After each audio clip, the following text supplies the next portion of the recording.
मनसे गुढीपाडवा मेळाव्यामध्ये आपल्या सोबत आहे शंतनू रांगणेकर. शंतनूजी, आज तुम्ही मनसेच्या पाडवा मेळाव्यामध्ये आलेला आहात. हा तुमचा पहिला अनुभव आहे का? आणि ही जी कार्यकर्त्यांची ऊर्जा पाहून तुम्हाला कसं वाटते आज? नाही, मला तर खरं खूप आनंद होतोय की राजसाहेब ठाकरे आणि अमितसाहेब ठाकरे यांनी आवर्जून जेवढे मराठी कॉन्टेंट क्रिएटर्स आहेत, ज्या समाजाला काहीतरी प्रबोधन करतायत किंवा एक टॉपिकवरती चांगलं काहीतरी देत आहेत, या सगळ्यांनाच त्यांनी इन्व्हाइट केलं आहे या गुढीपाडवा मेळाव्याला.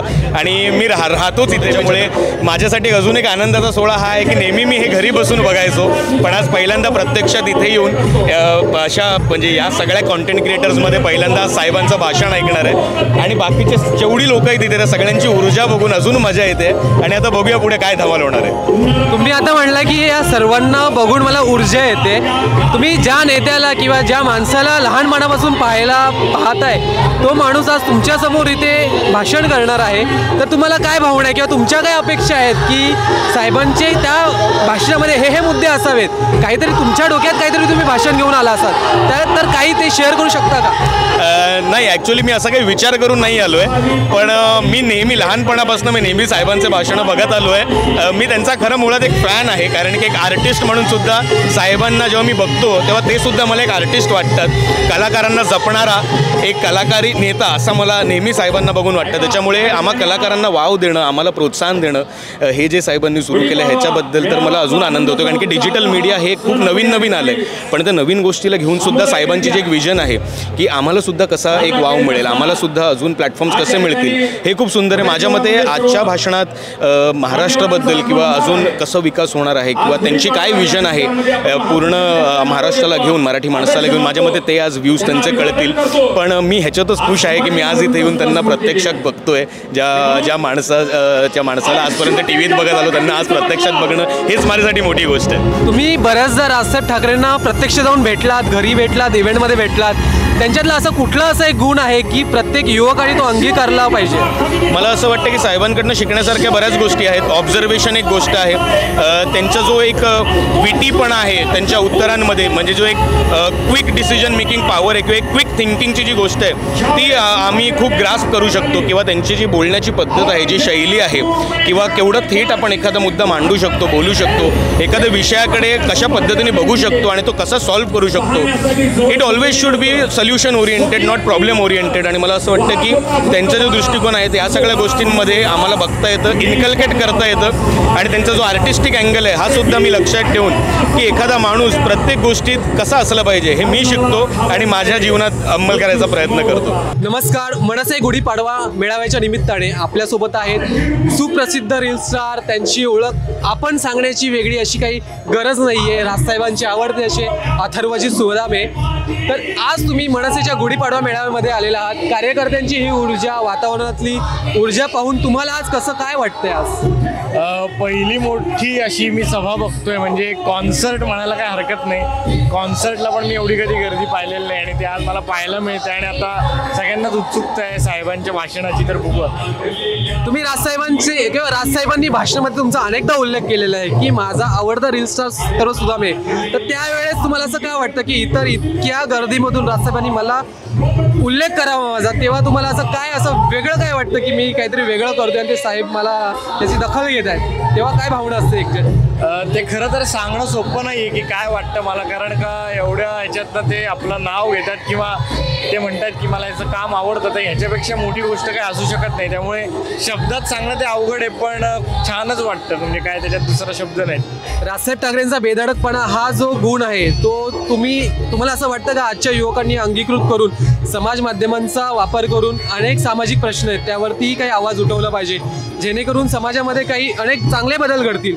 तर याबद्दल तुम्ही आजच्या तरुणाईला काय आवाहन कराल की समाज माध्यमाचा कसा वापर केला पाहिजे? नाही, नक्कीच आता माध्यमं आपल्याकडे उपलब्ध आहेत, तर त्याचा जर योग्य वापर केला तर आपण हजारो लोकांपर्यंत चांगल्या पद्धतीने पोहोचू शकतो. तर आत्ता जर आपल्याकडे ही सगळी माध्यमं आहेत तर ती वापरा आणि त्याचा उपभोग घ्या.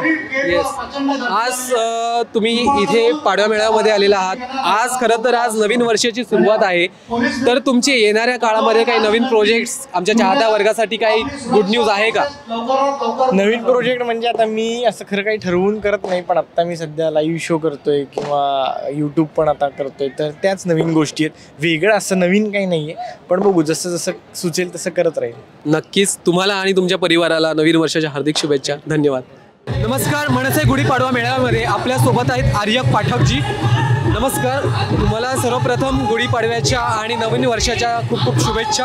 थँक्यू सो मच आणि तुम्हाला सुद्धा धन्यवाद. तर आज तुम्ही मनसे गुढीपाडव्या मेळाव्यामध्ये आलेला आहात शिवतीर्थावरती. तर हे वातावरणातली कार्यकर्त्यांची ऊर्जा, वातावरणातलं मराठी पण बघून आज तुमची काय भावना आहे? सगळ्यात पहिले मागच्या 25 वर्षांमध्ये सगळ्यात पहिली गुढीपाडवा इतकं जोरात मी सेलिब्रेट करतोय आणि मुंबईत येऊन सेलिब्रेट करतोय. आणि ऑफकोर्स राजसाहेब ठाकरे हे आपले सगळ्यांचे फेवरेट आहे, त्याच्यामुळे हे कार्यक्रम हा जोरात चाललाय. आम्हाला खूप मजा येते. तुम्ही उल्लेख करता की राजसाहेब ठाकरेंचा, तुम्ही अनेकदा राजसाहेब ठाकरेंना भेटलाय आणि कार्यक्रमात भेटलाय. मध्यंतरी तुम्ही पुण्याच्या घरी देखील गेला होता. तर तेव्हा जी काय भेट झाली होती त्यातला कुठला एखादा किस्सा किंवा एखादी गंमत ही आमच्यासोबत काही तुम्ही शेअर करू शकता का? Yes sure. पहिले आम्हाला असं वाटलेलं की साहेब आम्हाला भेटतील की नाही, वेळ मिळेल की नाही त्यांना. पहिले असं वाटलं की 5-10 मिनटं मिळतील आणि पटकन त्यात आपल्याला बोलून घेऊ, भेटून घेऊ. पण साहेबांच्या आणि आमच्या सगळ्यांच्या गप्पा इतक्या छान रंगल्या. मी अथर्व सुदामे इतके छान गप्पा रंगले. त्यांनी आम्हाला इतक्या छान गोष्टी सांगितल्या की 2 तास आमची मीटिंग छान चालू होती. सो ती मोमेंट खूप म्हणजे ते आम्हाला बोलता पण येणार नाही, पण खूप भारी वाटलं भेटून मला. आणि असं वाटतं नेक्स्ट टाइम कधी भेटायला मिळेल असं एक वाटतं नेहमी. सो खूप भारी वाटलं. अच्छा, अगदीच.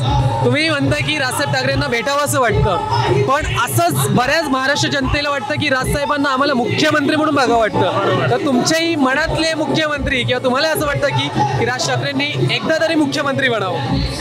नक्कीच बनावं. आणि ते जर बनले तर महाराष्ट्रामध्ये काय काय चेंजेस होतील हे आपल्या सगळ्यांनाच माहिती आहे. त्याच्यामुळे हा चान्स नक्कीच मला असं वाटतं हा झालाच पाहिजे. कारण ते आता आर्टिस्टसाठी एवढं चांगलं सगळं त्यांचं काम चालू आहे, तर ऑल ओव्हर महाराष्ट्रासाठी काय काय होईल हे आपल्या सगळ्यांनाच माहिती आहे. नमस्कार. मनसे गुढीपाडवा मेळाव्याच्या निमित्ताने आज आपल्यासोबत खास पाहुणे आहेत अमोलजी कांबळे. हे आपल्या डान्सच्या स्टेप्सने महाराष्ट्रात सुप्रसिद्ध असे आहेत आणि मध्यंतरी मनसे रीलवाज पुरस्कारामध्ये त्यांना शर्मिला ताईन यांच्यातर्फे पुरस्कार देखील भेटला होता. तर आज तुम्ही मनसेच्या पाडव्या मेळाव्यामध्ये आलात. हे सगळी आत्ताची ऊर्जा बघून, वातावरणातलं मराठी पण बघून तुम्हाला तुमची काय प्रतिक्रिया आहे? खूप छान वाटतं आहे. आणि सर्वप्रथम महाराष्ट्र नवनिर्माण सेना, यश भाऊ, अमित साहेब, राज साहेब आणि शांतनू रांगणेकर यांचे आभार मानतो, मनापासून आभार मानतो की एवढ्या मोठ्या कार्यक्रमाकरता मला त्यांनी आज इथे आमंत्रित केलं. आणि हे सगळं पाहून आहे ना मन असं भरून येतं. एक टाईम होता की मी स्वतः राजसाहेबांच्या याचा बंदोबस्त केला होता भाषणाचा, वर्दी घालून. आणि आज माझ्यासाठी ही अभिमानाची गोष्ट आहे की आज मी इकडे VIP-मध्ये निमंत्रित आहे आणि खूप खूप छान वाटतं. आणि हा जनसमुदाय पाहून तर अजूनही उत्साह निर्माण होतो.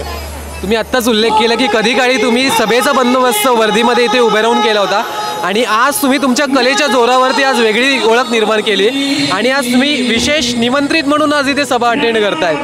तर काय वाटतं की कलेची दखल घेणारा जे काही आपल्या राज्यात मोजके नेते राहिलेत त्यामध्ये राजसाहेब ठाकरे आहेत आणि तुमची अपेक्षा काय असेल पुढील येणाऱ्या युवा नेत्यांकडून किंवा युवा पिढीकडून?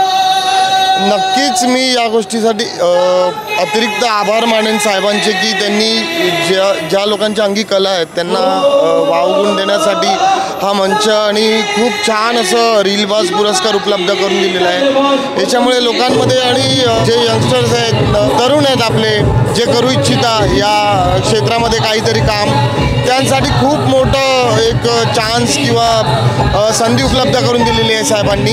आणि असंच कलाकारांनाही वाव मिळावं. जे नवीन कलाकार आहेत, जे उभरते तारे आहेत, त्यांनाही या गोष्टीमधून प्रोत्साहन मिळतं आणि तेही काहीतरी चांगलं करू इच्छितात.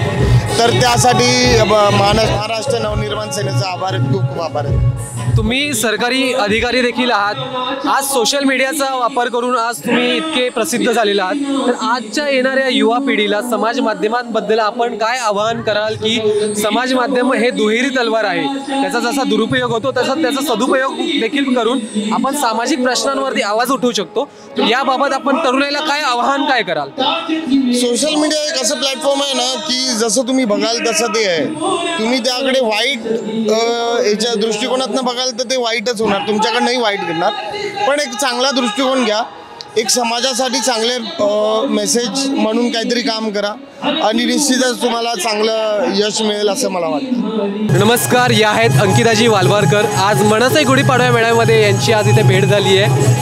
तर आज मनसे गुढीपाडवा मेळाव्यामध्ये येऊन तुम्हाला कसं वाटतं? हे कार्यकर्त्यांचं इथे खूप मोठं रूप पाहून, त्यांची ऊर्जा पाहून काय बोलू इच्छितात?